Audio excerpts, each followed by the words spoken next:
let's start again. Okay, Bismillah, wassalatu wassalamu ala rasulillah, rabbi shrah li sadri wa yassir li amri wahlul uqdatan min lisani yafqahu qawli. Assalamu alaikum wa rahmatullahi wa barakatuhu, and welcome to today's session. Today, inshallah, we will be looking at two letters again. We'll be looking at the letter za and the letter sin. Okay, again, we're looking at two letters because they come from the same makhraj. They're not the only two letters that come from the same makhraj. They actually share their makhraj with another letter, the letter sad. But again, because of time, we can't do all three together. So I'm doing the two lighter letters together, and inshallah we'll do the sad. I think it's scheduled for Monday, inshallah. So how do we pronounce the letter za and the letter sin? Okay, for these two letters, again, they are letters that use the tip of the tongue. So you can see that there's quite a lot of letters that seem to be coming from the tip of the tongue. And again, they are also from the tarful lisan. They are from the tip of the tongue. Okay. Now, when we are using the tip of the tongue, this time the tip of the tongue is going to a different place. So we've seen letters where the tip of the tongue is going behind the upper two front incisors, right? That's not the case with these letters. These letters, the tip of the tongue actually goes down. Okay.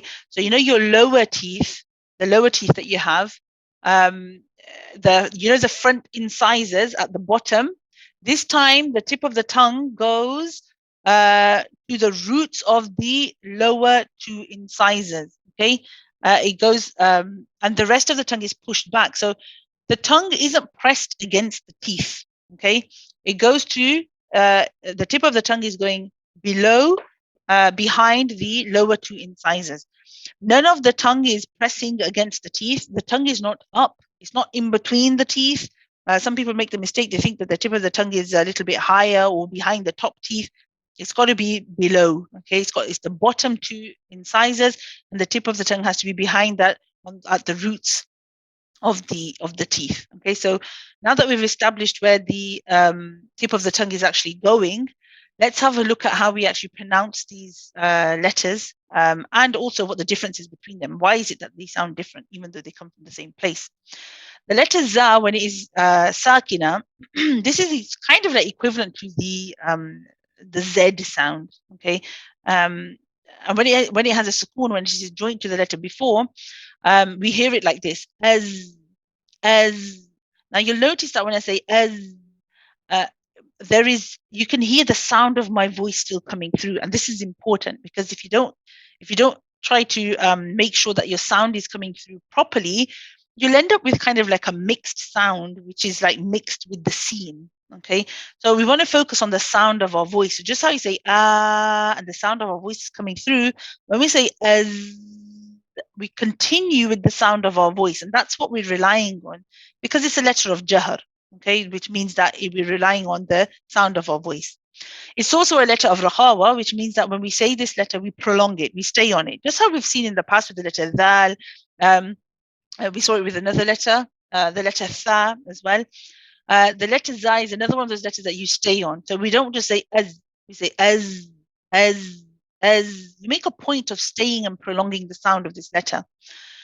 When this letter has a fatha, a dhamma, or a kasra, then this is a light letter, so no za. We want to hear za, zu, zi, za, zu, zi, as, za, zu, zi, as.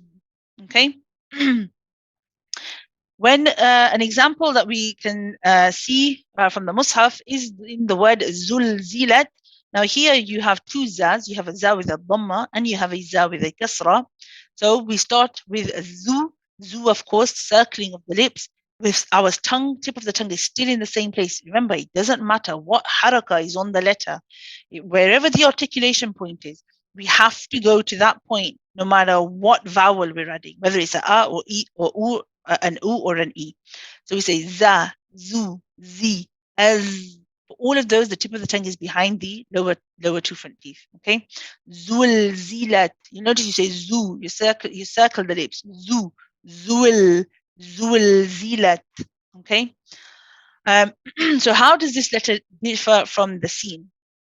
Well, just how I said that za is a letter of jahr, and we've seen this same pattern that I'm about to mention before. Whenever I've covered two letters together, one of them is normally always relying on the sound of your voice coming through, and the second will be relying on the breath.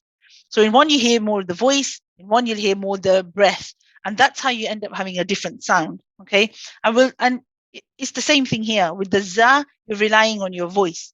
With the letter sin, you rely on your breath. So here, when we say the sin, when it's joint, when it's sakin, we say as, as, as.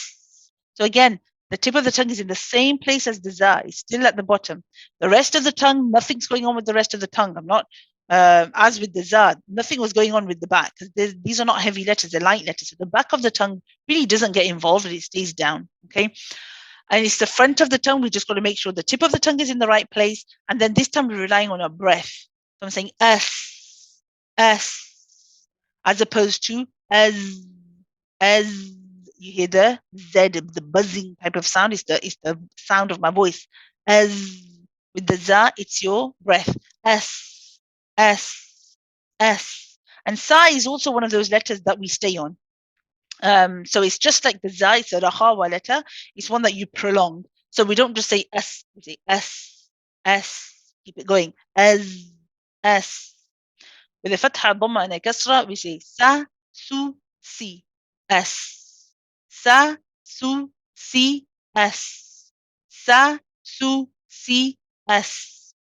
An example from the Quran is like, for example, the word as-samawat. Now, notice in this word we have two scenes. We have the joining one when we say S, and then you have the one with the fatha, the sa. So the joining scene, again, it's a rahawa letter, as I mentioned. It's a joint one. So it's just how we said S, we'll say that again.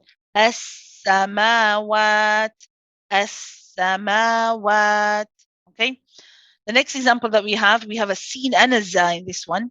And we have a sin with a clear sukoon, which we're going to prolong like we have been doing.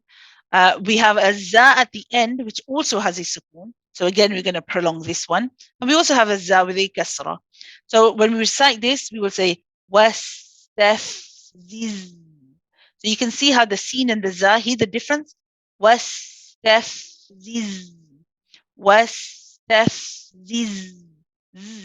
The sound at the end and the was, the breath at the beginning. Wastafziz. Okay, so I hope that's helpful. Remember the link that we have attached to the description in YouTube. Please do use that whilst everything is fresh in your mind and practice along with the Sheikh. That would be very, very beneficial. Jazakumullahu khairan, and I will see you tomorrow, inshallah. سبحانك اللهم وبحمدك نشهد أن لا إله إلا أنت نستغفرك ونتوب إليك السلام عليكم ورحمة الله وبركاته